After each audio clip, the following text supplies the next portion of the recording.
In a world overrun with an infinite amount of multiverses originating from a plethora of sources, a group of longtime friends band together and try to make sense of it all and present it to an audience in an easy-to-digest podcast.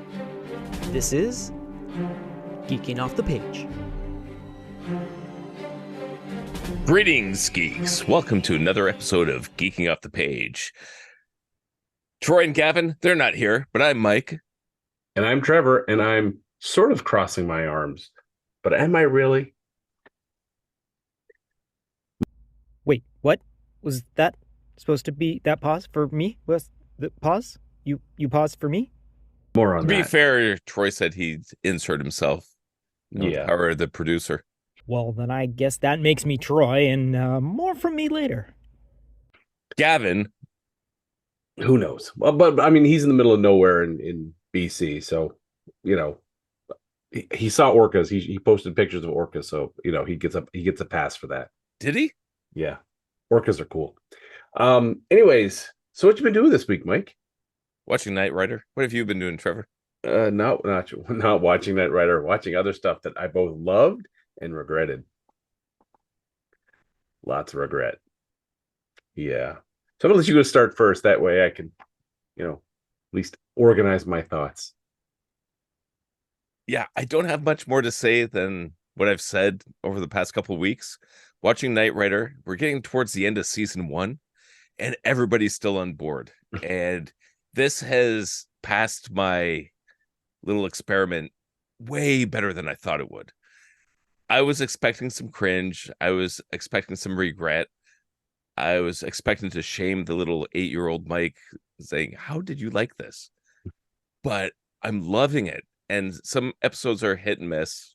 Like, they're all good, but some are better than others. Everything's better than Disney Plus. Let's put it that way, right? If they released Knight Rider today on Disney Plus, it would be one of the best shows on their channel. I don't know if Knight Rider works for today. It does. And that's part of my experiment. My son said, Dad, I think women were different back then. It's kind of cool. Oh, no. Yes, that was at the beginning of feminism. The comedic duo, I keep saying this over and over, but it keeps building. And the whole dynamic between Michael Knight and Kit, it holds up. It's such a buddy cop kind of dynamic between the characters. And towards the end of the season, Kit's starting to pick up the Michael Knight what do you call it? Yeah, the sarcasm, the humor, like the dry wit. Yeah, he's starting to pull some of that humanity that he got from Michael Knight, which is fun. The way they talk to each other is so endearing, with Michael always calling him buddy and stuff like that. Like, there's a legit friendship there. And like I've been saying for a couple weeks now, all the stories are on point as far as there's an actual conspiracy going on. There's a lot of people above the law, and there's only one man who can stop them. One man and one car. Yeah. One man and his car. Exactly. And it usually requires at some point the car to suddenly leap into the air and jump something for no apparent reason. Yeah. In fact, my son said, Dad, I saw the jump that time. He could actually see the ramp. Up until then, it was pretty hidden, but he actually noticed it. And in this episode, what's the name of it? It's episode 17, A Nice and Decent Little Town.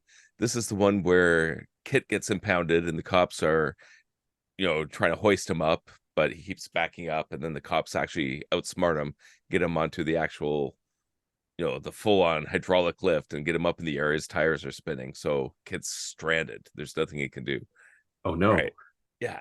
And that's fun. It's just like, whoa, they actually trapped Kit. Like, what's going to happen? Of course, the girl shows up and, he instructs her what to do. And, there's that whole little banter back and forth. Very clever and charming and fun. But it's great. I love it. Knight Rider is so good. And I hope it keeps up for the next couple seasons. It's just so much fun. It got worse. By season 4, after the car had jumped a shark, it got so much worse. It did. And it was funny, after last week's podcast, when you were asking if I've seen the other Knight Riders, which I hadn't because I saw them and was kind of repulsed. So I thought, you know what? I'm gonna just pull those up online and take a little look at them. And the Knight Rider 2000, where David Hasselhoff comes back and he's re-recruited, he's retired, he's living in the wilderness, and he's just fishing. It's like, that's not Michael Knight. That's not the character. So he gets pulled back in, and Kit was dismantled. It's like, oh, this is like a Luke Skywalker green milk moment. And yeah, it was not good, but it still had some of the charm, but but it was going pretty horribly wrong. And then the Knight Rider, what do they call that? The one with the Mustang, like 2015 or 16, whatever they called it. That was so horrible that I couldn't even look at it. Like, I'd watch a couple seconds and have to just stop. That's where all the stunts were all CGI. The acting was so flat. The characters were so. It felt like the acting was CGI. Yeah, it's like, yeah, Chat then GPT you could say, hey, before. it's fake for a reason, but it was so bad all around. It was interesting to contrast that compared to these old shows where there was an actual like organic charm to everything. It was a little rough around the edges, and like, you can poke at it a bit. Mrs. Kitchen loves to, but there's enough there that there's just a heart and a soul to it, and it's so much fun. So, and that's all I've watched. So that's it for me tonight. Mike out. Oh, all right, Mike's out. Excuse me, guys, while I just put in my 2 cents here right now. Seeing that this particular episode is the first episode to be actually recorded within the spooky season of October, I figured I'd go over a little bit of the Walking Dead universe that has currently been on our televisions as of late. So to begin with, I was an actual follower of the original series that on AMC, and I followed religiously. That, as well as the Chris Hardwick after show, The Talking Dead, for quite a few seasons in a row there. Near the end, I basically dipped out for just reasons of there was so much going on that some stuff had to be dropped, and unfortunately the zombie universe of The Walking Dead, Kirkman's beautifully crafted series, was feeling a little too repetitive, a little too, I know every single week it turned out, hey, humans are worse than the zombies and all that sort of thing. But so near the end, I sort of like trailed off of watching it. I also watched the other spin-offs, the Fear of the Walking Dead and whatnot, and the shorts sorry, not the shorts, but the individual episodes that they did a little while ago. But I jumped back in when earlier, a couple of months ago, they had the Walking Dead Dead City with returning characters of Maggie and Negan, heading into a completely different environment, which was New York City. The series was really cool. It was nice to follow two particular characters with a bunch of other characters added in, which was a nice reprieve from having to deal with several different characters trying to vibe for their own screen time in each individual episode and all that. It was also the cool fact that the actual series was not shot in Atlanta, like pretty much every single one of the episodes from the original Walking Dead. This was actually shot a lot in New Jersey and all that sort of thing, and it was kind of neat to see the dynamics of how the particular universe exists in a city such as New York City. Like, one of the first things that they discovered once they actually got into New York City is that zombies fall from the sky. Yeah, because zombies just wandering around tall buildings just walk off the edge and fall to the earth. There's scenes where there is zombies raining from the skies. It's quite impressive to see.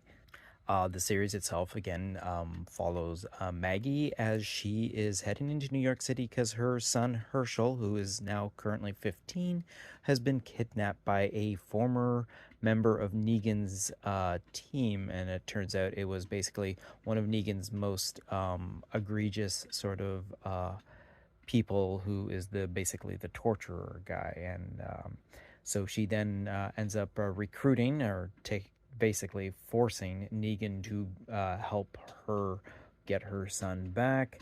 And it turned out it was actually quite an enjoyable series. It might have been one of the situations where, it might have been one episode too long. It was nice. Each of the episodes was a good, like, 57 minutes straight through.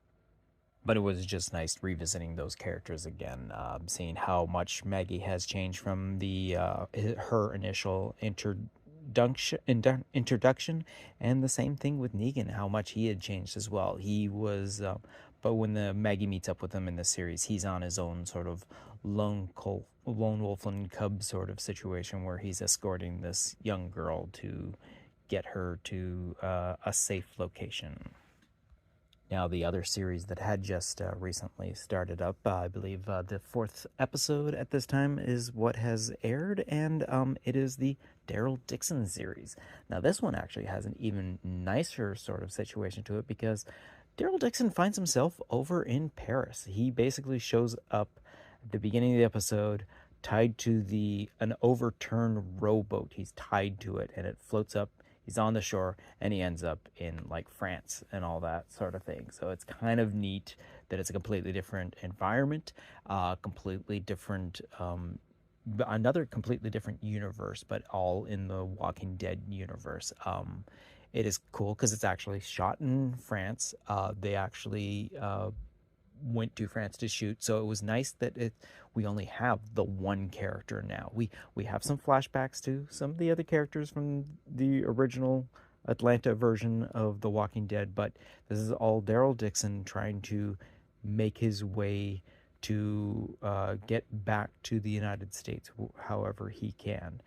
He hasn't really explained how he got to Paris yet, or to France, sorry, to France yet, or how he ended up there. He's made some mentions that he's made a couple of bad decisions, and it's kind of neat to see this. Now, he looked at one point to be on a lone wolf and cub setup as well, which is, I mean, everyone's doing it nowadays. It's the in thing to do, but turns out he's now got like a group of people that they're heading from point A to point B to get this child who is being praised as the new Messiah, the one to be able to rid the world of the infection that's going on right now. We're introduced to some new type of walkers. They call them burners. These particular walkers have some sort of excretion on from their skin that is acidic. Daryl basically, in one of the first confrontations with them, gets grabbed on his arm, and they burn him like with an acid. When they stab, to kill with the blade, you pull it out and the blood splurts and it starts burning like acid and all that sort of thing. So they call those particular walkers burners and all that sort of thing. It's also really cool because because there's a lot of French speaking actors. It's all European actors, which is kind of neat, except for obviously, except for Norman himself playing Daryl. So it's kind of neat to see his accent in this environment and all that. And of course, for the most part, everyone who comes across starts speaking French to begin with, and then like, oh yeah, I speak a little English, or I speak broken French. Nice thing is there's also some sequences where it's all subtitled. It's all, you have to read the whole entire conversation, which is the way it should be. I mean, like, you shouldn't have to do the Klingon way. Hey, we're on a Klingon ship, everyone speaks English. No, you should be speaking Klingon on a Klingon ship, and we have to read what they're saying, sort of thing. But that's neither here nor there. Like I said, we're 4 episodes in. It's really fun to see. It's got some great storytelling, and again, Daryl Dixon is a really fascinating character to watch, and the fact that we now see him again coming from the, hey, I'm by myself, I'm now working with a team, getting used to being with this new team and all that. So it's really a good a really good go at it. I believe this particular series wraps up in a couple of episodes, which will get us closer to Halloween as in a finale, and I'm really looking forward to it. We do know that there is a second season of it because it's currently been filmed now, because it was actually being shot in Europe. They got special permission from the AFTRA for during the strike to continue, because for the most part they were Norman Reedus and a couple of the crew were the only Americans on it. Everything else is all like European crews, actors, and stage people and all that sort of thing. So they were able to film a second season. So we know we're getting at least a second season out of this particular series. But right now, I am really enjoying getting back into the zombie, the Walking Dead universe, and I think it's because we're focusing on one character at a time. Now, of course, we are introduced to a bunch of other characters. We're going into their backstories and all that sort of thing, but there is one core character that we are following around as the mainstay of this series, and that's why I believe I'm enjoying it so much. So I don't know whether to start with the good, the bad, or the ugly. Let's start with the ugly. So this week on Disney Plus, we saw the final episode of Asoka. Some of us didn't. Although some of us watched some things online and some saw some clips. Yeah. And so at least I'm kind of have a pulse on what you're about to say. Yeah. I have never wanted a series to end so badly. Just so it's fucking done. Like, oh my God. This whole season of Asoka could be termed up with bad acting, bad writing, fan pandering, and the biggest waste of fucking potential a series could ever have. Just pissed in a boot and knocked over the side of the porch. Like, just. But how can you not see that coming? They already pissed away the potential of A Force Awakens. Well, I looked at. I mean, Filoni is such a Star Wars super fan, and he did such a great job in Clone Wars and Rebels. I was like, all right, they finally handed him the reins and said, this is your magnum opus for Star Wars. Impress us. Take it where you want to go. Let's see what you got. And so there's a commonly held belief that when writers are writing geniuses, the character who's the genius can be no smarter than the writer.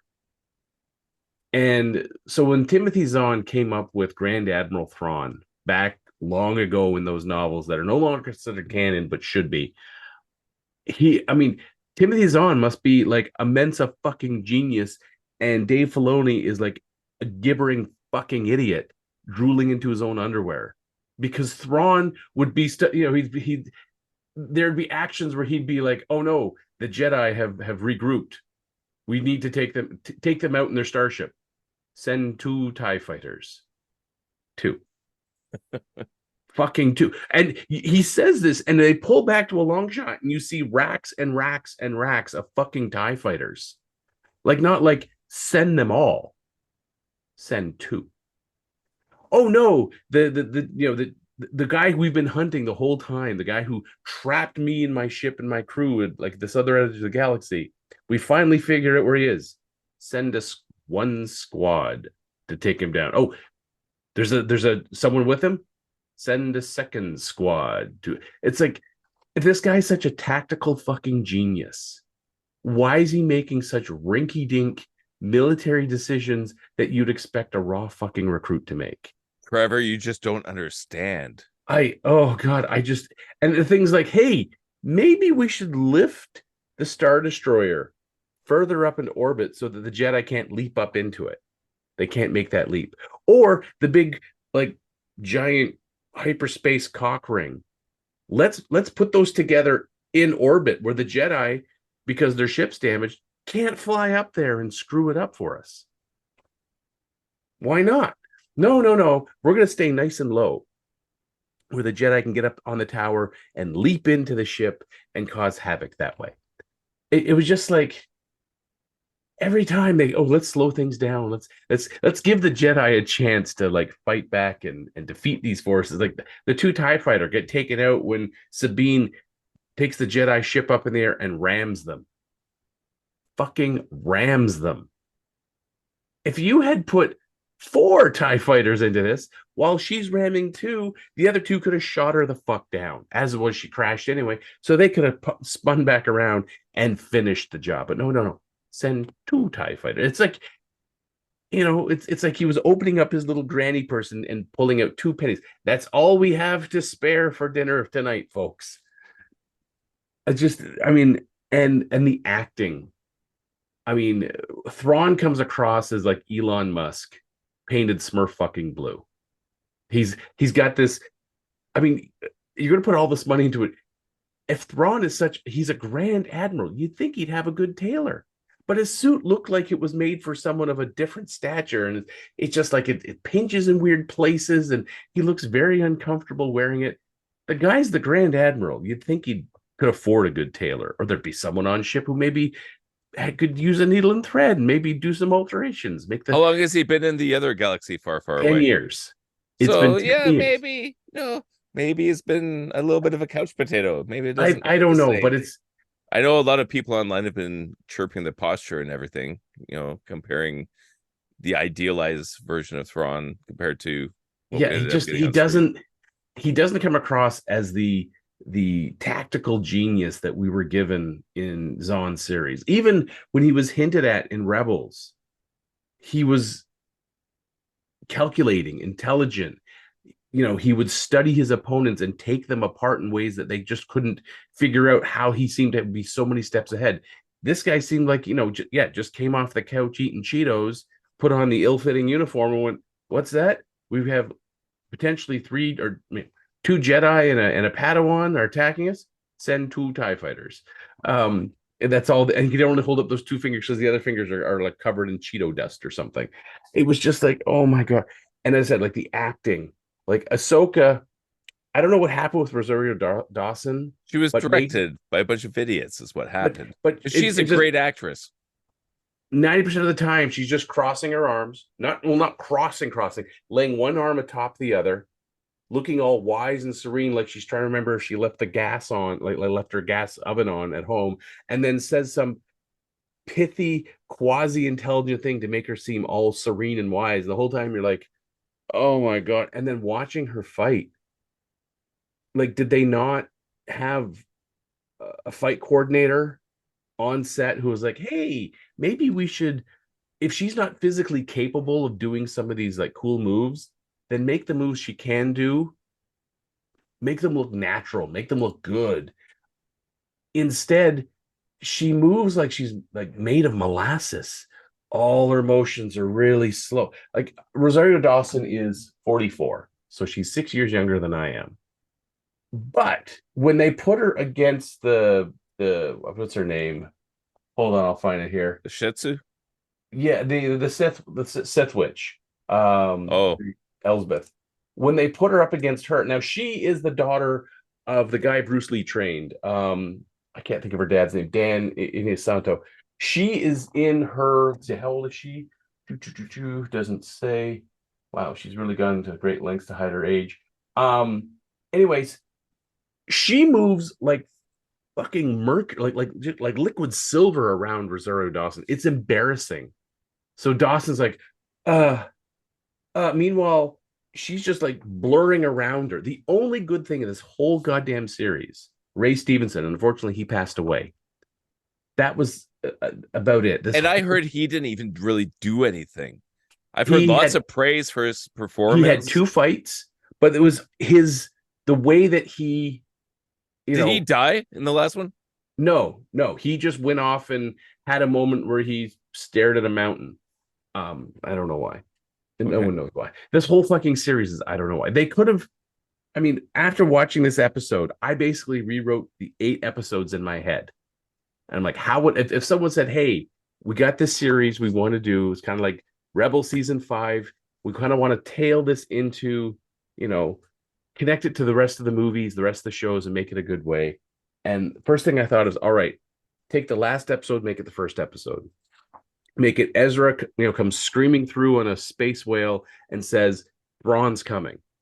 I hate space whales. Yeah, well, I cut that. Have him show up. in a ship inside a whale's mouth. Rebel fleet's there, or like the Republic fleet's there. They pull, Ezra in. He identifies himself. They pull in, other people to confirm who he is, and he's like, Thrawn's coming, and they're like, who?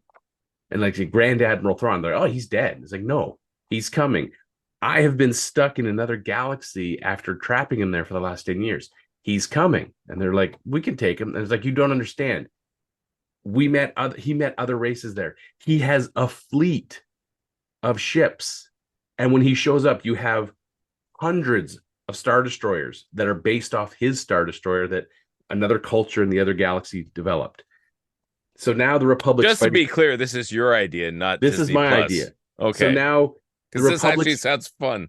Yeah, okay, the Republic's now suddenly went from peacetime, cleaning up Imperial remnants, to fighting for its life. Through the arc of the 8 episodes, Ezra reconnects with his old crew from the Ghost. They manage to defeat Thrawn, but the remnants of Thrawn's fleet become the seeds of the First Order. They're what basically the clone Palpatine uses to start the First Order, while he's kind of hidden away. But the remnants of Thrawn's fleet become the First Order.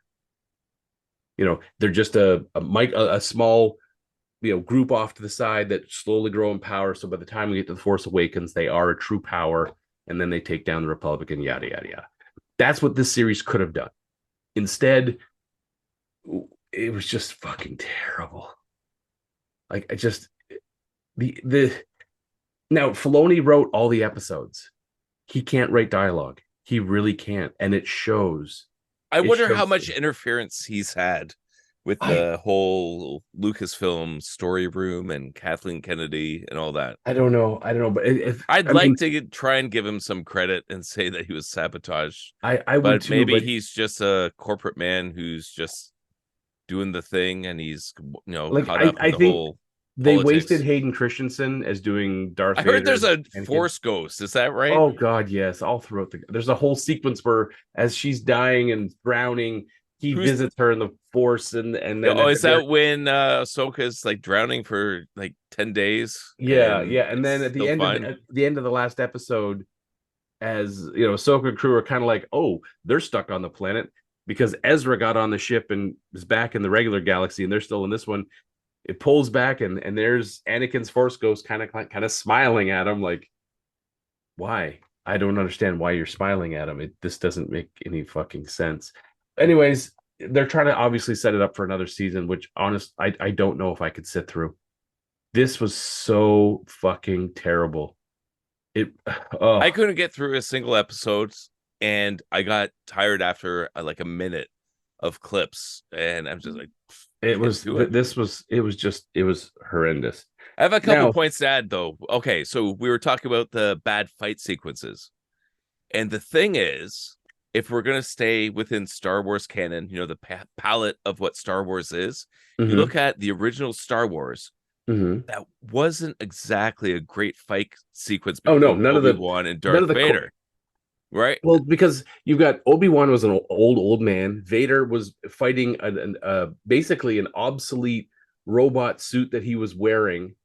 So much of his physicality, he's super strong, but he's lost virtually all of his speed. Right. So you have that clunky fight, but it was so powerful because the story made it important. Mm-hmm. Like, so there was actual stakes. You fast forward to Empire. Luke is basically, he's been trained by Yoda, who at this point is physically unable to teach him his fighting style, because Luke can't hop around like a rabbit or a frog on steroids or on speed. So he has to learn as best he can. So a lot of his moves are very basic kendo. Like, he does one spin that looks like he's horribly dizzy afterwards. By the time Jedi comes along, the next fight between him and Vader is kind of the same thing. It's still kind of clunky, but it's also some high ground shit. But then when you compare it to like the sword fighting in the first 3 prequels, you see a lot more of the flips and flares and all that other shit, but it's a much more developed style. But the story isn't as good. Yeah. That's why, like, we've had this discussion before. Empire is my favorite fight sequence probably of all time. and Yeah. just because it's so powerful, there's so much at stake. And yeah, and if you got a John Wick director directing this kind of stuff, okay, it'll be a little more flashy. If you get like the martial arts directors Mhm. from modern days directing that, yeah, you could probably get more stuff. But the thing is, the story was so powerful, the They didn't stakes need were it. so high. It's like everything was there. Mhm. So while But we could chirp the stuff we're seeing in Ahsoka, but the thing is in Ahsoka, and it doesn't matter, because if the story was good, which it isn't, it's not. people would let it go.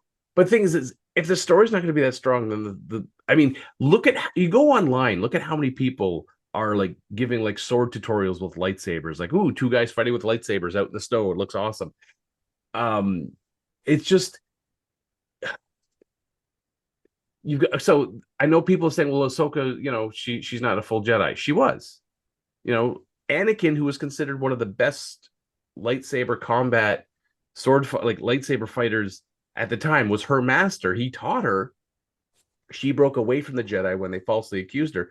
But they even go to this whole thing where she's still been practicing her forms with this robot who's taught many Jedis and younglings and whatnot. So in theory, a robot is teaching Jedi.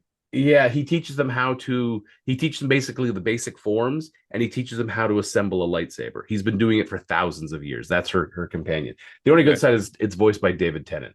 But you'd think she'd be better. Like yeah. I just this whole series was such a giant letdown. Then 2 days later, they released Loki season 2, episode 1 on Disney+. I have one more thing to say about Star Wars, though. The original trilogy was 6.5 hours. Mm-hmm. It created a legacy and an empire. Like, that empire is being slowly torn down by crap. And if you look at these episodes, like, how many hours was Ahsoka? 8 episodes, about half hour each. So let's say 4.5 hours total, maybe 5. Okay, so we're saying they had the chance to do as much as Star Wars and Empire. And didn't. And not even close. But that's what you're living up to. If you're going to say, oh, this is Star Wars, well, then do freaking Star Wars. I can forgive Mandalorian a little bit, because Mandalorian is like a bad role-playing game situation where you have dollar store Boba Fett on some crazy side quest. It's like, okay, but it was actually pretty darn good. And end of season 2, I still like the payoff with Luke Skywalker, but there's no excuses anymore. Like Disney, seriously, just bury the whole damn franchise. Okay, go ahead. Well, the problem I had with this is there was a great quote I heard someone said that when you're given the keys to, like, hey, here's a Star Wars series. Now, we've talked about this it's like Ferris Bueller. Yeah, going back to the original source material, not just Star Wars, but the stuff that inspired. I thought we were going to talk about stealing the car and then off the. But then this just felt like Filoni had his own slice of Star Wars lore he wanted to introduce, and a lot of it was just like, hey, I'm going to throw this in and throw this in and throw this in and throw this in and throw this one, and we're going to put a Star Wars label at the top of this so that it's all Star Wars, because nothing else felt like Star Wars. It just felt like some generic sci-fi film that just happened to have lightsabers. And that's okay. Another thing, the lightsaber stuff. And my sons were talking about this. Yes, I saw the clip with all like the 3 girls all like whipping lightsabers around. It's like they're at a rave, dodging blaster fires, like, throwing their glow sticks. And it's just like, oh, lightsabers. Oh, lots of colored lightsabers. Oh my God, we got so many lightsabers. Lightsabers are everywhere. But like, a lightsaber should be a very rare weapon. Like, is like some sort of mystical element to it. And going back to the prequels, like Attack of the Clones, I hated that. What was this planet? Was that Genosha? Yeah. Where there's hundreds of Jedis there. Yeah, it's like the aerial shots. Grievous is opening up his cape, and he's got like almost like he's trying to, like the peep show guy trying to, like, flash. And he's got like lightsabers and lightsabers. Yeah, but those need a lightsaber. Those are all from the. Now, I could respect that. Those are all from Jedi that he has killed. I still hated that character. But in the end, he really doesn't need any more than 4, 1 for each arm, and that's it. And it's just dumb. It's like the more you throw that kind of stuff into it, it just destroys the mythology. Yeah, well, it cheapens the effect of that weapon So I on was talking screen. with my sons about that, with that arena battle or whatever, with all the Jedi fighting all the clones or Yeah, whatever, or the robots or whatever they were fighting. And it just shows how weak the Jedis are and how useless they are. And I was saying, it's like, okay, boys, picture this. You have a stadium full of thousands of people fighting, their blasters going off, everything, and then one lightsaber goes one up. Jedi comes up, and then just changes the course of that whole battle. Exactly. And then that shows some power, Yeah, right? And then you show a scene like that, then you have maybe some other time you have a scene where it's like, boom, you got 3 lightsabers coming on. It's like, oh crap. yeah. Like, we're done. That's how you create a proper story. But just like everybody gets a glow stick. Who wants a glow stick? Yay. Who wants the force? Do you want the force? Force is female, by the way. Yay. Hey, it's Troy's just stepping in one more minute again to just put a little something more extra into this conversation about Ahsoka. I just want it to be known that I personally myself actually enjoyed watching the Ahsoka series. I didn't have any sort of time to be able to chime in earlier and all that, and I know that both Trevor and Mike are very adamant about their thoughts about what they perceived, what they saw, what they were hoping to get out of, and what they actually ended up getting out of this series. I personally quite enjoyed this, watching this series, because I watched it along with my daughter. Now, I'm not sure if Mike or Trevor had watched them with their kids and all that sort of thing, but I did, and her fascination with watching the Disney era of the Star Wars universe has been something that has been fun for me to be able to watch, because I grew up with the original Star Wars, like Trevor and Mike, the original series, the original trilogy, and when the prequels came out, they were ones that were not very welcome by a lot of people. But knowing the perspective of what was done and what was done with it, upon reflection, they're actually not so bad.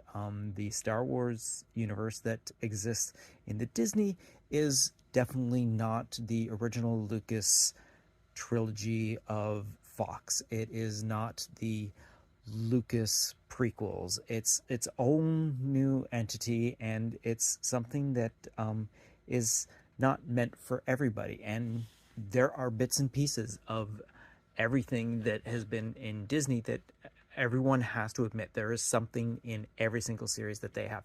No one can claim that they've hated every single moment of every single thing of Star Wars.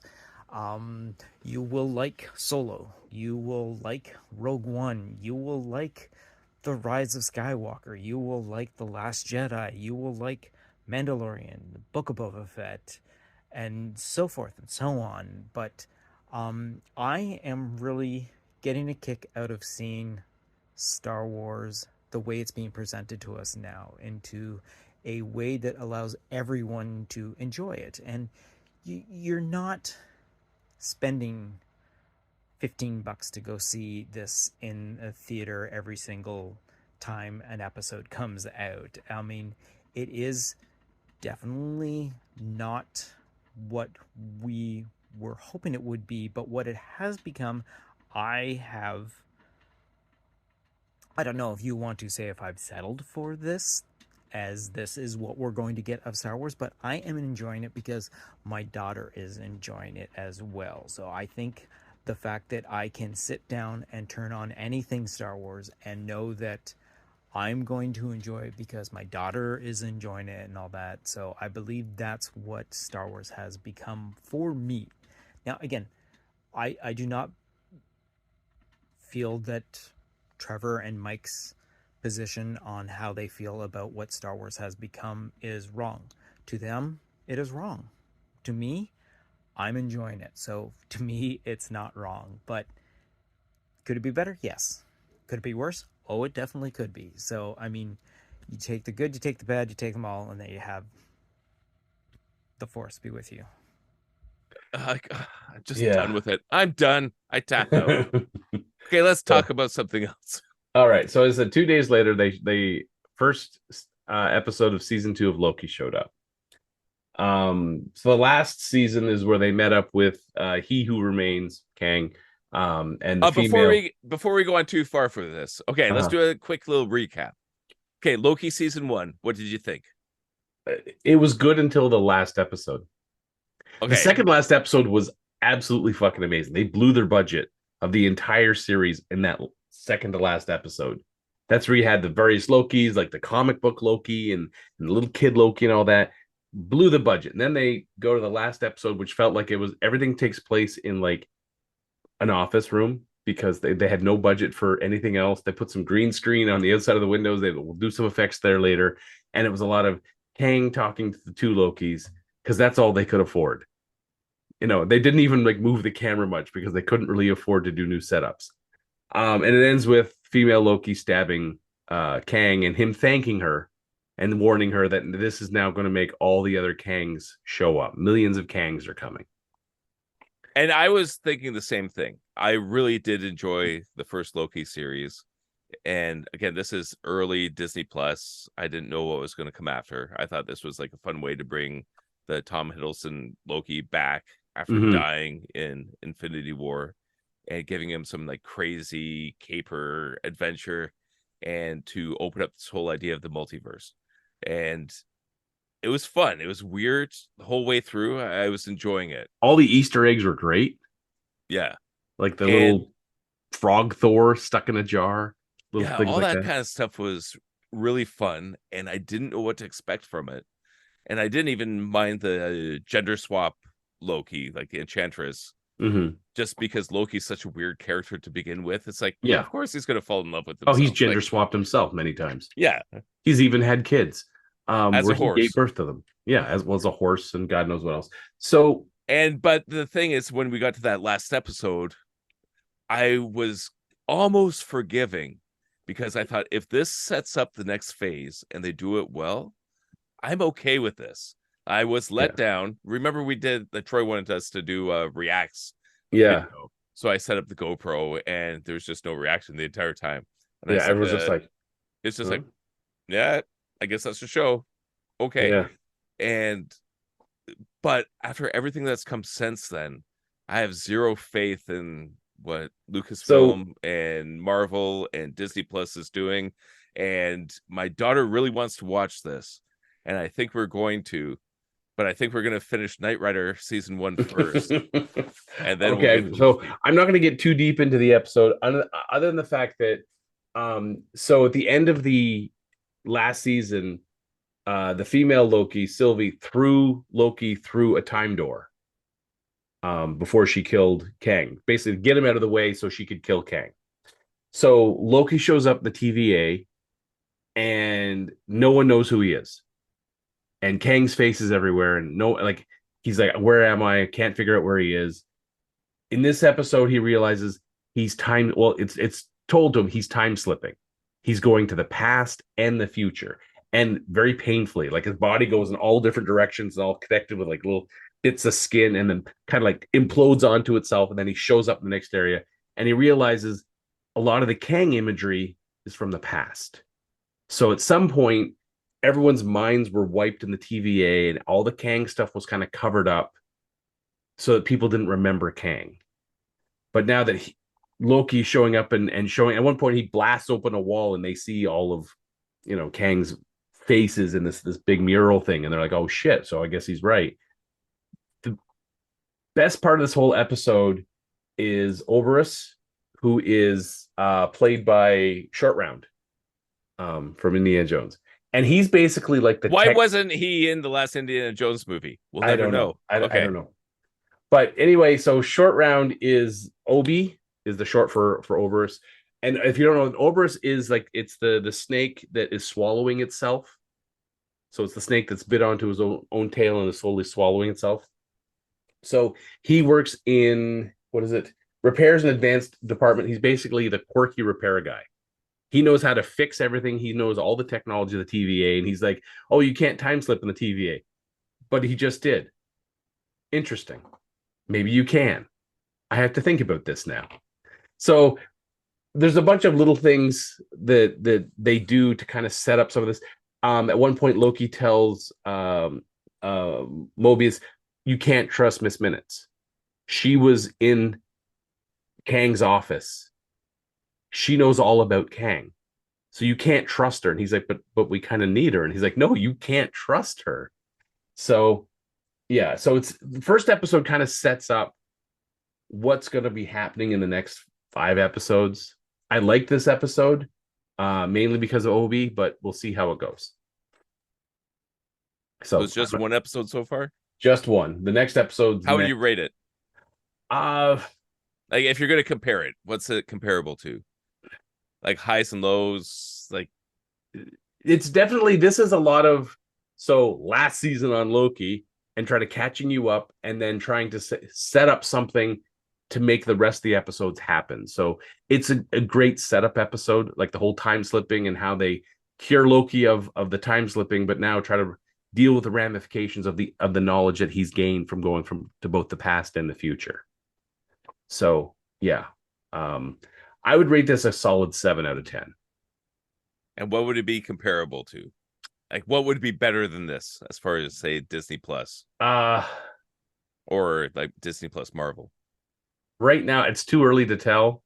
We're only one episode in, but I would put this probably equivalent to the first episode of Loki of the first season. Okay, that's not bad. That's solid. Yeah, it's enough to grab your attention and go, where's this going to go? Time will tell if it's going to be somewhere nice or it's going to be a shit show. So, yeah. My money's on shit show. Mine too. Guys, ye of little faith. Okay, yes, I agree with whatever Trevor had just said about that. Again, this is not really fair of me to be coming in after the fact that they've already recorded it and I've actually listened to them talk about it. But yes, I agree with Trevor. This first episode of Loki season 2 is a great start to a new season. It's a good way to deal with the world that Loki finds himself in. And look, I am hoping that we don't end up with that final episode that turned out wasn't as good as the rest. It should be a phenomenal series because the first one was so great. So I'm hoping that the second one is just as good. And I'm hoping for a better ending than these guys. So back to them. Yeah. So, yeah. Now, something that also came out very recently, I watched the first season of this. It's a show on HBO called Our Flag Means Death, which is like, it's this pirate show. Has Rhys Darby as the main character. Never Taika heard of Waititi as I talked about this in the previous podcast.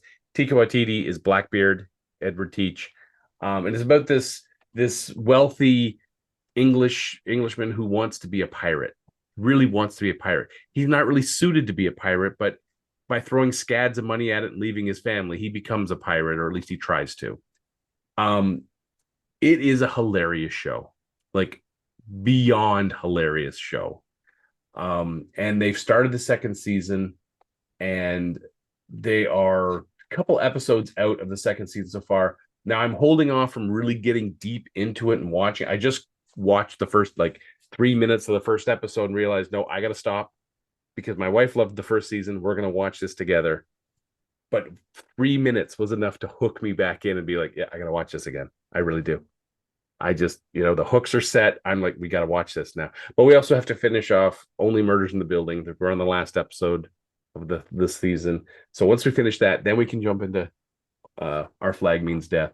So if anyone's out there wondering, hey, what's a show I can start watching? Go watch Our Flag Means Death.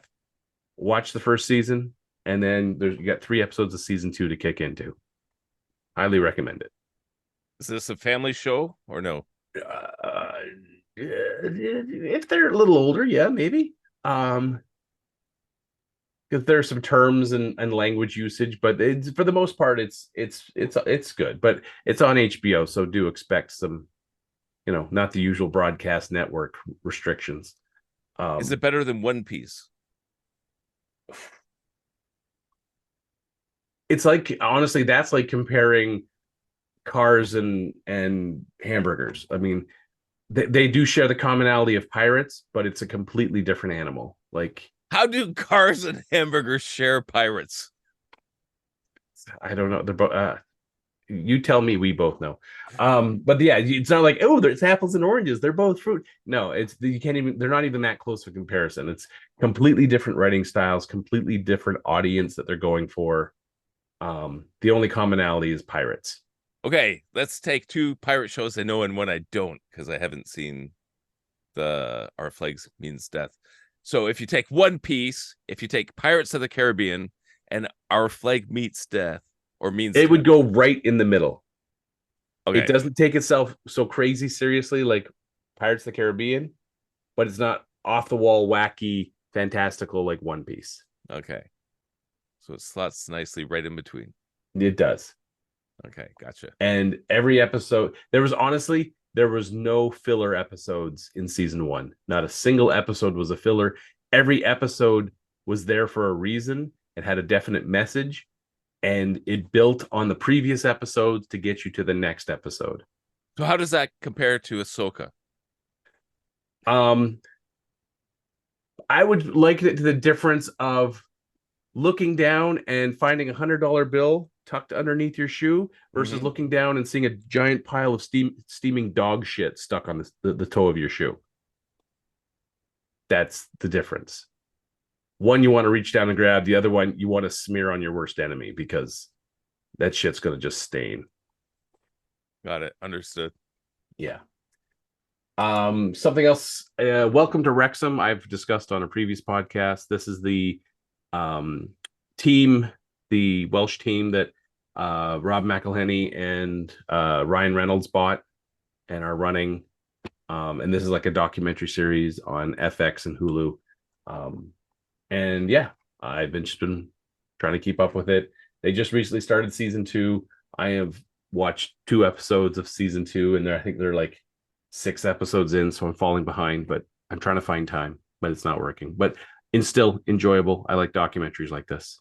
So if you heard my first podcast of Welcome to Wrexham and were intrigued and watch it, you'll probably be watching season 2. If you're not, you're missing out. I'm missing out. Yes, you are. Check it out. The only other thing was, so earlier this week on Disney Plus, the Haunted Mansion film came out, the one they made in 2023. Kind of like so they tried to do a Haunted Mansion film back in like 2003 with Eddie Murphy. Big fucking flop. So they tried to do a new one. And it's a flop. They're trying to like, this one is more trying to get into the real backstory of the Haunted Mansion ride at Disney World and Disneyland. So they go into like the different ghosts you see, the medium whose head's in the crystal ball, and they try to basically flesh out all the ghosts that you would see on the ride and have this big sweeping story of. Is it actually the history of the ride, or they're not trying the to ride, create a but of backstory the for story, the ride? The story of that you are that the ride you're is a part of based when on? you're in the ride. Okay, Yeah, got it. So okay. Yeah, so they're trying to take the story that is the underpinning of the ride and put it to film. And so they talk about like the Hatbox Ghost and they try to like assign, oh, well, this is why these people are ghosts and they're stuck in this building and so on and so forth. And they use a lot of the tricks that were in the actual ride. So like when the walls are creeping up and stuff like that, they use that in the film to pretty good effect. But again, so you've got like Rosario Dawson, Owen Wilson, Tiffany Haddish, Danny DeVito, Jamie Lee Curtis, Jared Leto, Mary Lou Henner. So they do have some Winona Riders in it, but they got some actors in it, but it's Is Rosario Dawson better in Asoka or in this? Maybe this. You can tell she's having... compared to Daredevil. She's better than Daredevil. Okay. It really was. But this the problem with this movie was, like most of the Disney movies derived from a ride, it's flat. It's very, very flat. You have a very limited amount of material that you're working with. And unless you get some writers who can really run with it and come up with something fun and exciting and entertaining and take you on a ride, it's going to be flat. Like you can only shine a turd so much before at the end of the day, it's still a lump of shit. It reminds me of one of those pitch meetings. It's like, do you have a story for our ride? No, I don't. We have money. Yes, I do then. Exactly. It's like, I have a story. What is the story? Story. I'll take that briefcase of money now. Yeah. Yeah. Does it talk about everything on the ride? No. We have more money. Okay, then. It'll be good. Yes. And they spent over 100 million making this and I don't even know if they recouped what they spent making the film, let alone the advertising budget. Oh, this is an actual movie, like theatrical? Yeah, like 2020. It came out in 2023. Oh, and then okay. Thrown right onto Disney Plus when they realized, well, shit, it's October, may as well. Yeah, it's bad. It's not a good movie. It really isn't. Now, again, it's one of these. Hey, have you heard of CGI? Let's do ghosts in CGI. Should we write a story? Fuck no. We can do CGI. Let's do CGI. That's 100% what this film is. They just get so enamored of what they can do with computers and stuff like that they're like, we need the money for CGI, so let's fire some of the writers. Okay. And eventually they get down to, we need to fire the last remaining writers because we need the money for more CGI. How much have they written? Well, there's this note on a damp cocktail napkin. Good enough. Let's go with it. And that's pretty much what it feels like. But the writers have a union. Let them go on strike. Strike's done. Contracts are over. Okay. Everything's been released. It honestly felt like whoever they got to write this, the first thing they did is they threw a brick at his head. And while he was like dazed and concussed and in great pain, they're like, now quick, write the movie. Because that's what it feels like. He was just like, promise when you finish writing the movie, we'll let you lay down and we'll put a cold compress on your head where you were mysteriously hit by a brick. And he was like, fucking okay, just get this done. Where's my compress? Down. Like, that's what it feels like. It's just so, it hits a lot of the generics, a lot of them. So I have another question. Why are you watching this and not Knight Rider? Because I treasure my childhood and I don't want to ruin it by watching, because I've made the mistake of watching the old Dungeons and Dragons cartoon. And that killed some of the childhood nostalgia that had built up about it. I actually understand that answer, which is why I haven't watched this for 40 years. Yeah. But I made the mistake. I watched 2 episodes of Dungeons and Dragons, and the whole time I was just like, I questioned my intelligence as a child, my taste as a child, because I really loved that show as a child, and watching it as an adult, especially as an animator, just by the end of the second episode, I was like, I can't trust anything I thought was good when I was a kid, because if I loved it this much and it's this bad, I can't know. So that's why I'm not watching Knight Rider or Airwolf or anything like that. I'll watch clips here and there occasionally on YouTube, but I'm not going to watch a whole episode because that'll just that's the last couple of daggers into my childhood and then twisting the knife to bleed out. I actually understand what you're saying here, which is why I was so nervous for this experiment, and which is why I'm so happy. See, if my kids want to watch Knight Rider, by all means, kids, I'll even set it up for you on whatever streaming service is needed. Enjoy. I just won't be in the room because I want to keep there's a couple of key things of nostalgia I want to keep of my childhood intact and not go back and watch it with an adult's point of view. Okay, what are some of the other ones? I mean, most of the vehicle related shows of the 80s. Any that had a cool vehicle of any sort, I don't want to go back and watch. I made that mistake with A-Team, and a bunch of those old shows I was kind of hesitant. Dukes of Hazzard is Dukes of Hazzard, Airwolf. I really do want to watch some Dukes of Hazzard just to see, but I can't. What it was. I can't. I can watch a clip, but if I watch a whole episode or a string of episodes, I know it's going to kill whatever nostalgia I have for it, and I'd rather keep that intact. Yeah, I don't want my memories of childhood to be saddened because I watched whatever I watched as a kid and been like. But you watch Asoka. I know. What Well, the hell, Trevor? this is if I'd watched Ahsoka as a kid, I probably would have been like, cool, lightsabers. I And like that's glow about it. sticks and women in Yes. space. Now, I will say, so I caught a trailer that came out earlier this week. Jason Wow, that's a Statham. good catch.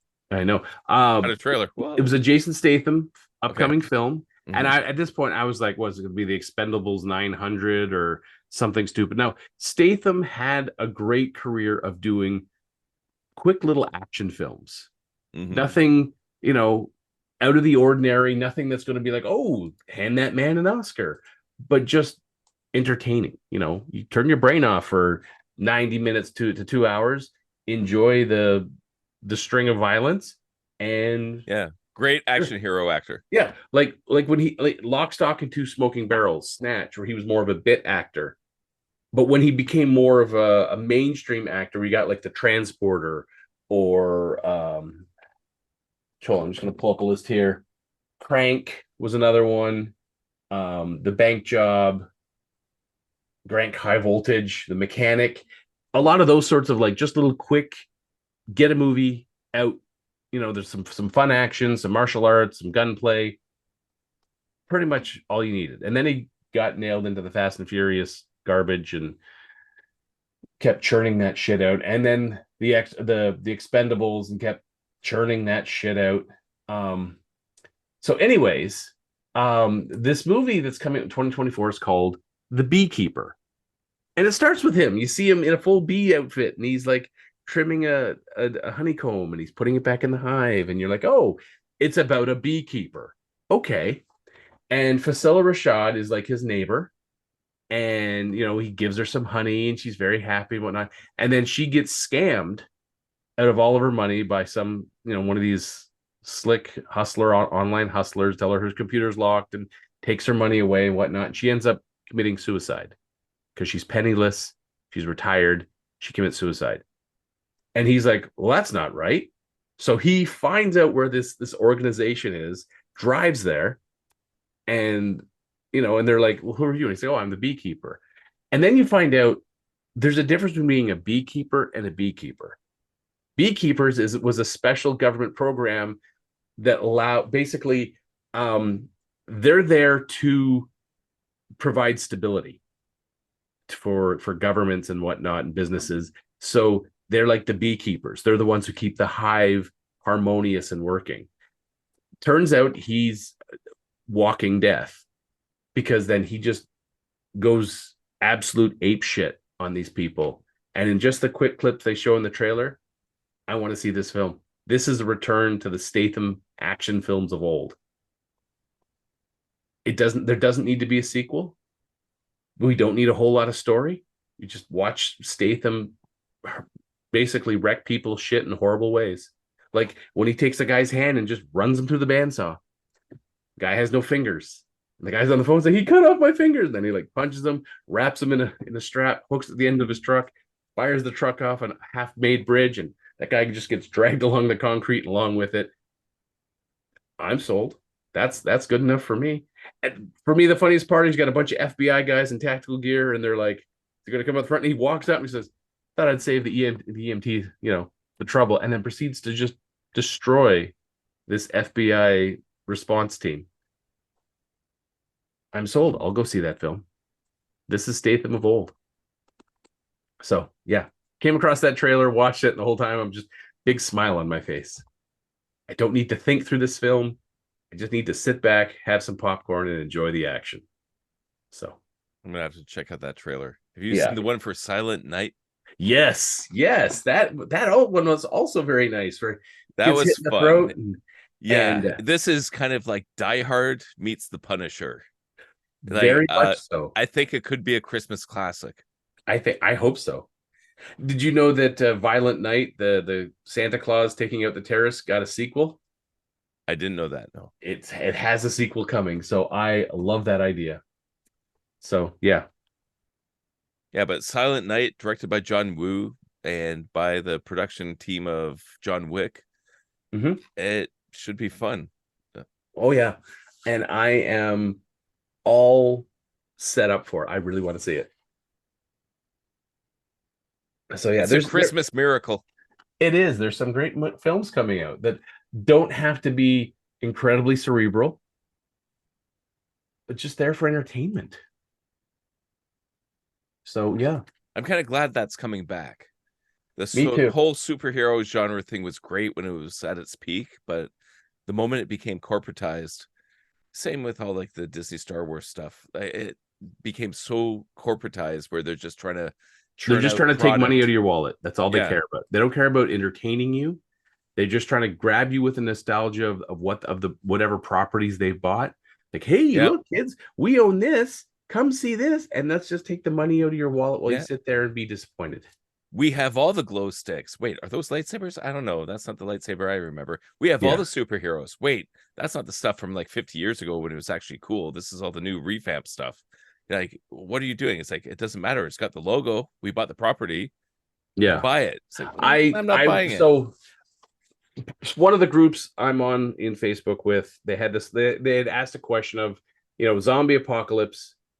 You could grab 5 non-superheroes, so people with who don't have superhero powers. Who would you grab? Okay, zombie apocalypse. You have to grab 5 people from Marvel, DC, comic books, TV shows, anything like that. But they can't have superpowers. They can't have superpowers. Well, I'm grabbing Michael Knight because he's got Kit. 100%.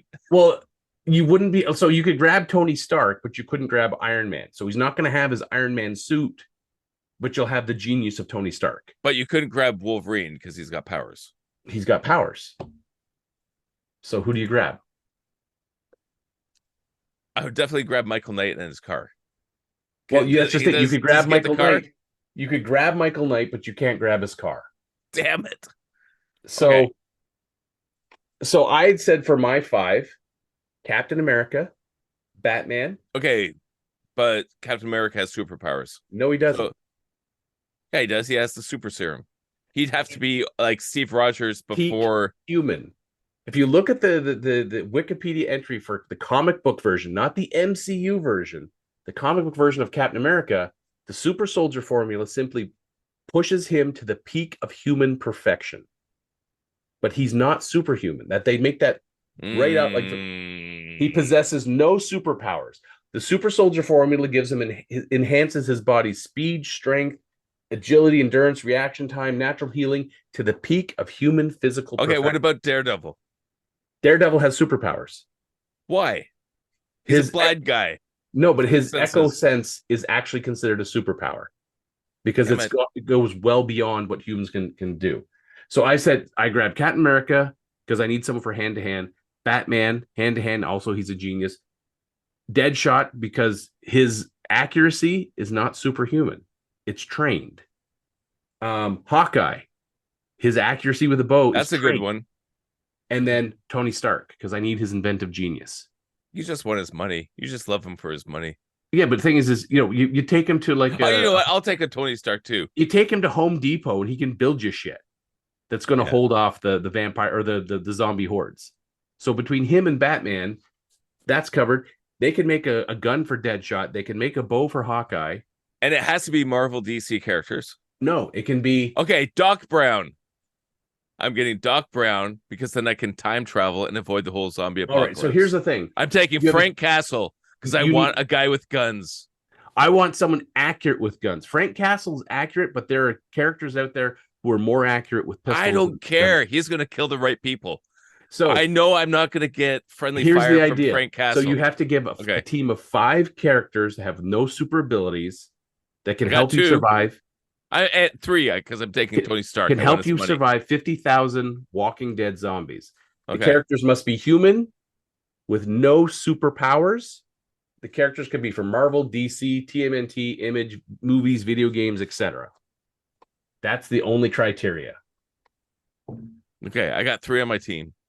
I mean, some of the people had chosen like scientist, like a super scientist. Oh, well, Doc Brown. Doc Brown falls into that category. Thing is, Doc Brown has to fall off something and hit his head to come up. That's fine. He's got a time machine. He will invent time travel. The thing is, someone had picked Reed Richards. I was like, yeah, but he has superpowers. I was like, but I don't want him for his superpowers. I want him for his brain. Now you got to pick someone else. Bruce Banner. That's the Hulk. He has superpowers. So that's why I picked Tony Stark, because Tony inherently has no superpowers. He's just really smart and well rich. But yeah, so that was there was a whole discussion between myself and a lot of people about Captain America.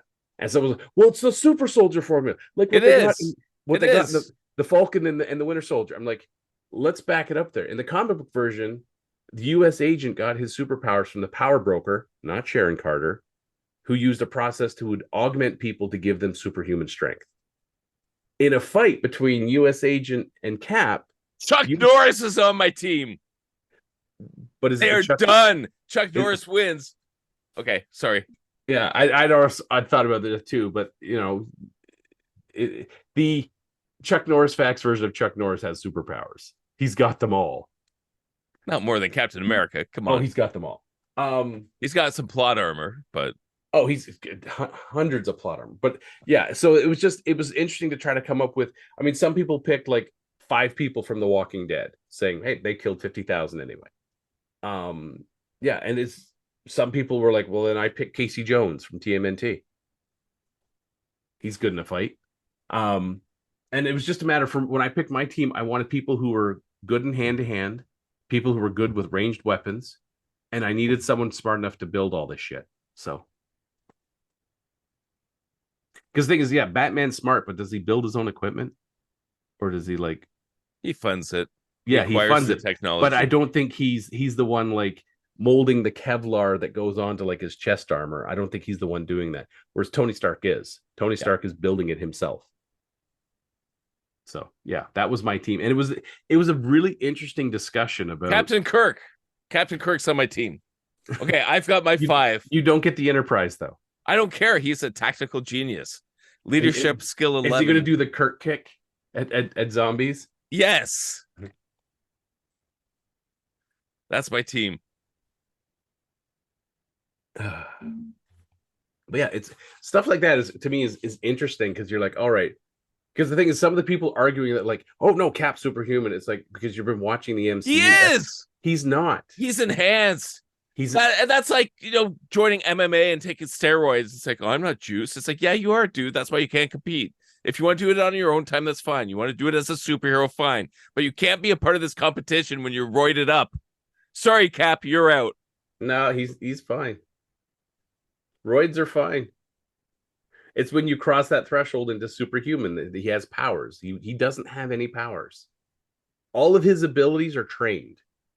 He trained to learn to fight, throw the shield that does no base. He doesn't get the shield. That's a power. Fine. He doesn't need the shield. Actually, no, it wouldn't be, because then Doc Brown wouldn't get the time machine. Okay, Cap gets to keep the shield. Well, Doc wouldn't get but the time still, machine. The steroids, no. He's got to be deroided. He's got to be like original Steve Rogers. He's got to be a little scrawny kid. He can still, okay, I'll give you Steve Rogers if he does the training without the superhero serum injected. So he can be the little scrawny dude. He can learn to fight. And hey, maybe on his own, he can get really powerful. Okay, no shortcuts, though. So you can have Captain America if he does it all himself without the superhero serum. Well, the thing is, if you don't let me have... Maybe he can. Fine, I know Captain America. I'll take the Red Skull instead. Because the Red Skull got the same super soldier formula, just it hadn't been perfected yet. That's why his skin fell off. And this is to prevent zombies. You're taking the Red Skull. Why not? He's gonna take over the zombie army and then take over the world. Genius. I mean, if I could, I know he's gonna be. Yeah, but if I could, I would have taken Dr. Doom. But Dr. superpowers. That's a hard no. Yeah, he's got magic. I won't even argue that. Yeah, he's got magic. If you take away his magic, Dr. Doom would be fine because he's just super intelligent. He has no superpowers, but with the magic, he kind of cheats. Okay, so Tony Stark doesn't get the armor though. Nope, because that's considered superpower. That's considered part of the same with Doom. Same with Doom. Same with Batman. Doesn't get his bat suits with all his wonderful gadgets. Those are just Halloween costumes, really. Yeah, you get Tony Stark, Bruce Wayne, Clint Barton. If you take Doc Brown still gets to build a time machine, though. Yeah, he does. I get it that Kirk doesn't get the Enterprise. Fair enough. Now the thing is where is Doc Brown going to get the plutonium from with zombies covering the landscape? Punisher's going to get it, man. Okay, Frank Castle, I'll get your plutonium. Yeah. Now, No other worries. people had chosen John Wick. That's a good one. Yeah. He killed a frickin' zombie with a pencil. He killed 3 zombies with a pencil. With 1 pencil in the bar. 3 zombies. Okay. I'll go. I'll take it. So yeah, it's an interesting, mental thing of like, because a lot of people you choose, I choose Thor. Sorry. Superpowers, God, There's a whole bunch of things. Maybe they just want to look at Chris Hemsworth. Maybe. I don't know. So yeah, it was an interesting little mental experiment. And honestly, these kind of discussions are fun to do live like this with no prep now, time. the thing is, as I Because said, with some no of the people... prep time, it's like it reminds me of back in the college days, freak pit days, where you're just throwing a topic. It's like, oh crap, I haven't thought about this at all. But for me, it also showed me how much of like the MCU films have pervaded people's perception of various characters.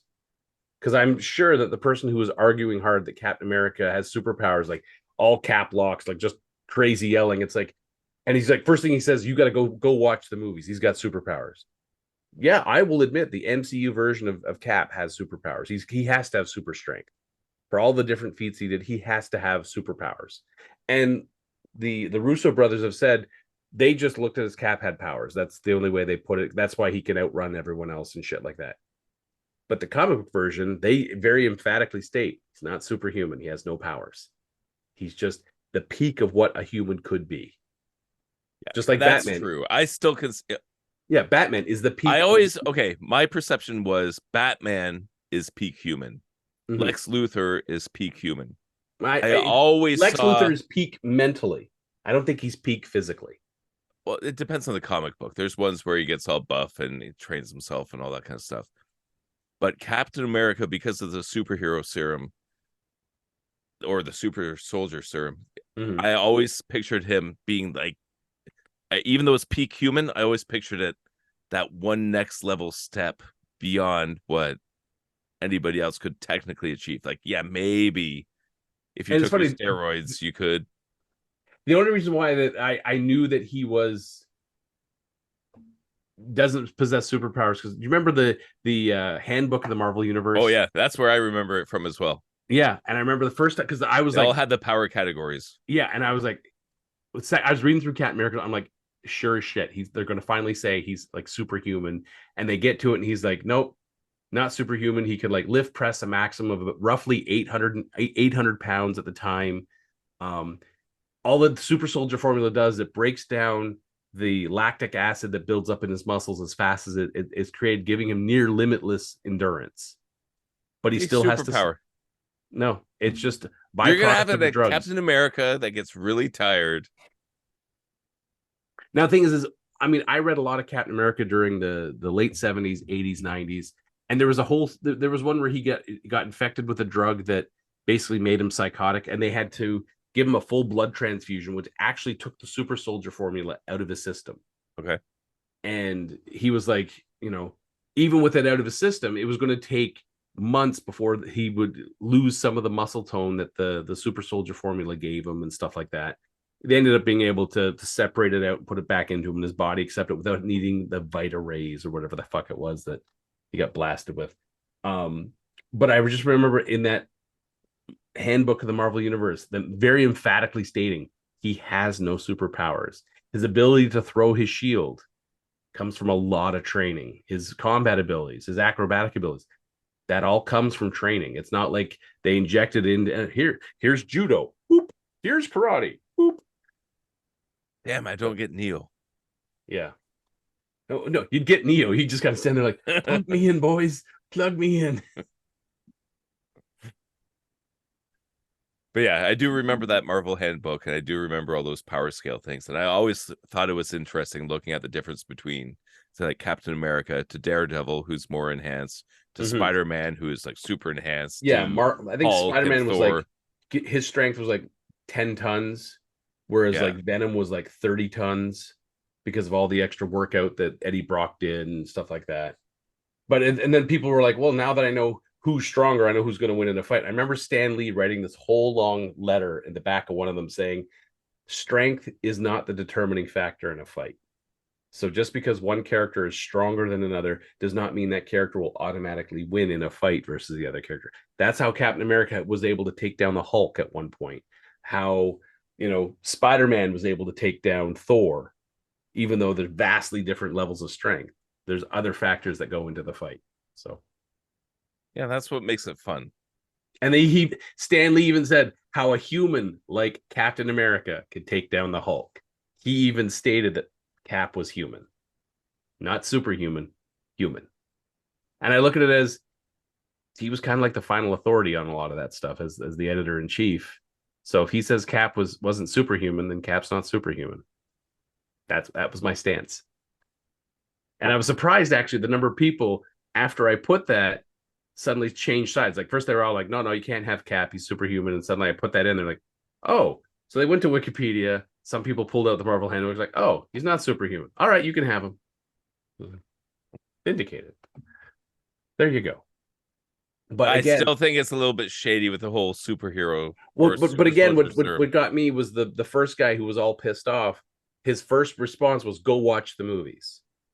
Well, yeah, I don't look at the movies as the end all be all of the how to define all these different Marvel characters, because they make shortcuts in these movies all the time. I mean, I just went through a huge discussion of why the Doctor Strange Multiverse of Madness was such a terrible film, and people, but we got to see a Professor X. It's like, yeah, but cameos doesn't make a movie.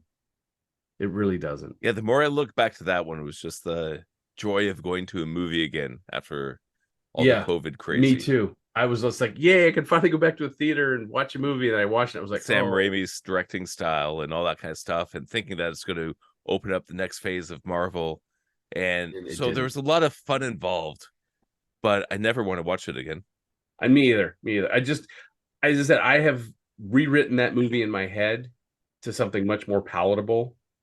But I can't go back and watch it. I really can't. I mean, I saw a clip of it earlier. I think yesterday or the day before, there was a quick clip of it, and I was just like, yeah, but I'm not going to go watch the movie now. I just can't bring myself to do it. It's just a travesty. Why they do that to the Scarlet Witch? Why did they make Baron Mordo the villain? That would have been so much better. Yeah, I mean, they 100%. set it up perfectly at the end of the first Doctor Strange movie. Yep. Give us the payoff. Now make him the big villain. Yeah, he could even corrupt the Scarlet Witch for a while. Access her powers, that increases his own, because that's what he was doing. He was taking back everyone's magic for himself. Yep. So he would do that. And then throw Doom or throw Strange into a different dimension where he meets up with the Illuminati. We're blaming him, and he's like, but in my universe, it's not me. It's Mordo. It's you that's doing all this shit. So yeah. But instead we got that. Yeah. Yep. So anything else? Any big plans? Any big Halloween ideas coming up? No, nothing. You? Nothing earth shattering. Yeah, really. Mrs. Kitchen always has Halloween party ideas. That's her domain. They're all planning costumes. I was thinking it would be really fun to do an Anakin Skywalker, like the old Force Ghost. So it's like the Jedi robe, because I got the lightsaber, but then do the proper Darth Vader with the white face and the scar on the head and all that. But so the real Anakin Skywalker, not the proper special Anakin edition Force Ghost. Exactly. And not even like the fixed up version from Endor. No, like Darth Vader. No, that's the face. That's what you got. Some scars, and I could pull that off. You could. And Darth Vader is one of my favorite characters of all time. So, but then it's the whole planning and everything else. We'll see what we get. I might just be Jiraiya. You've got the costume. Yeah. May as well use it. Yeah. Yeah. I have no idea. I think only Ramona in our family has figured out what her costume is going to be. She's going to be a pirate cat. So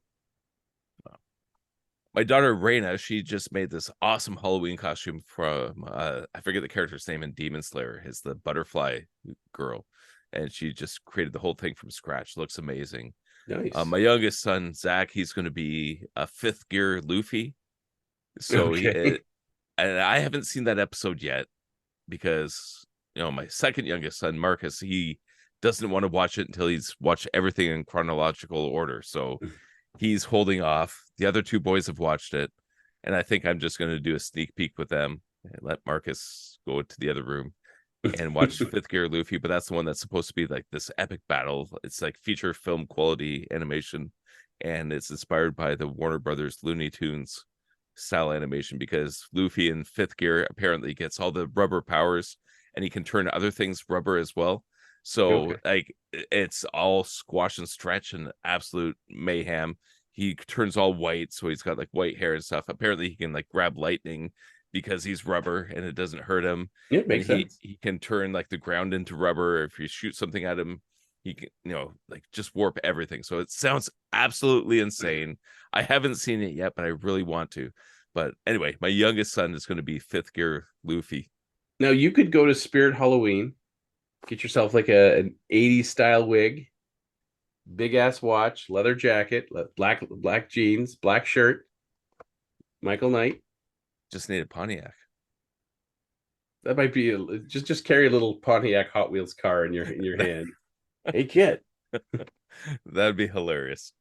And then just have your phone set up to do the responses so people can hear your kid's voice. There you go. That's an idea. Yeah, leather jacket, red turtleneck. Big afro. Yeah, just go to Spirit Halloween and get like the 80s afros and just. I've already got the app on the phone. There you go. Look at that. You're halfway there. All Living the hard on a stuff's prayer. done. Now you just need the wig. Ideas. There you go. Sometimes you just need a fresh perspective, and all these new ideas will come flooding in. That's why we do this. Exactly, for no other reason. Just for this. All right, so I think we're gonna end it here. I'm surprised people if they're still listening. Why would they be surprised? Or why would they be surprised? Yeah, why would they be surprised? Why should anybody be surprised? Life is a weird thing. Just go with it. All I'm going to say is this: Meredith, keep your eyes on the road, because she listens to this occasionally while driving. So I just want to give her a message: keep her eyes on the road. So, yeah. Watch out for the squirrel. No, don't worry. You can hit the squirrel. Watch out for the garbage truck. Anyways, so thanks for listening, and we'll have to watch some stuff for next week. And hopefully Gavin or Troy could show up. That'd be great. Yeah, stop looking at orcas and Halloween decorations. Exactly. All right, so we're going to give this a collective goodbye. Ready?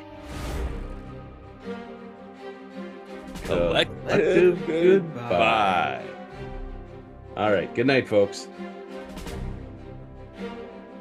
And I have stopped recording. You have just been listening to Geeking Off The Page, a Planet Geek production. Please be sure to like, subscribe, share, and review. You're welcome to follow us on our social media platforms. Facebook, YouTube, and TikTok, search for Planet Geek Productions. X, former Twitter, and Instagram, search for Planet Geek Pod. You can also send us an email to planetgeekpod@gmail.com. So until next spat time, same spider channel, so say we all. Truth is out there. Hit it, Kit. May the force be with you, and thanks for tuning in.